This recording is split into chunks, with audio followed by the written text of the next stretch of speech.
Many of us have been in a battle in our life, and I'm talking about it was such a battle that Jesus carried for us.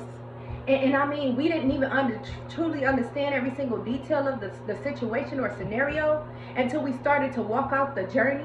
And as we started to walk out the journey, it looked like us leaving behind Vashtis. And so the thing of our old, of how we was walking and talking, hear me though, I mean, many people, hear me though, I want to really say this through my own experience.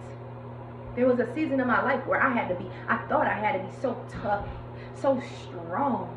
Hear me though, it made me so tough and so strong. Hear me though, that I was carrying the burdens on the inside. Hear me though, but see, Jesus came in and he became my yoke. He gave me the yoke. He was the yoke. As he might kasha. Hear me though. He gave me the fruits of the Spirit is what I'm trying to say, okay? He made the yoke easy, and he was my easy. Catch me now transfigured. Catch me what I'm telling you to say. Catch me what I'm telling you to tell your story. Catch me what I'm telling you to talk back to the enemy when he's talking to you. Tell me this now. Don't you know that you're everlasting king? Hear me though. He saved you. He rejuvenated your focus. He made you took an incline. Hear me now. On a destination. Hear me now. That didn't want you to be left behind. So it looked like, hear me though, when it was time for you to go forth, hear me now, on your mission, it was only purpose that you was picking up to. Hear me now. It was only virtue that you was answering. Hear me now. Hear you, Esther. Hear me though. He was like, all the things that the enemy thought he was going to take for you, take from you. Hear me now, by hurting you. Hear me though, by trying to, my God, hear me though, make you broken. Hear me now. God said I was doubling up. He said I was tallying up. He said every single thing is a plot twist. He said every single detail is a plot twist because you feared me, because you kept on the journey. Hear me now. He said, but not by might, not by power, but by spirit. He says, I guided you out, I guard you every day of your life. Hear me now. He says, with my marvelous light, although you needed it during the darkness, hear me now, of that body that you're in, you started to talk like the fruits of the labor of your purpose. And so when you did such a thing, the evidence became accredited to you like,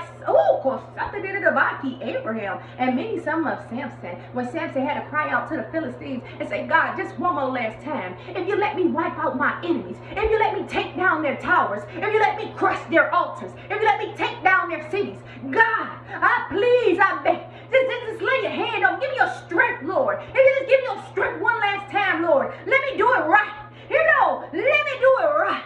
And so, baby, he gave it to you. And baby, you went for it. And baby, he was backing you. And baby, he was with you. Here we go. It's like many of you hitting that zenith hour like Moses did when he, my God, went forth on his purpose, when he had to run away from a season of his life that looked like him having to kill a man. Here we go. And people was finding out, oh my goodness, here we go, oh my God, here we go. And so they started to talk about what he was doing wrong in that town. Here we go. So he started to walk forward. As he walked forward, here we go, as he walked forward, there was some women up ahead. He may have had a little slight delay. Come on now, don't judge a book by its cover. Here we go. Everybody has some days. Here we go. The righteous may fall, but get up 7 times. Here we go. Let that go. God gave you grace. Here we go. And so as he started walking on the trail to these women, he was sitting there where he thought he was going to be in a delayed spot. He didn't know he was going to be delayed. He wasn't really did, but he wasn't really delayed, but the enemy tried to make it. Okay, let me tell y'all.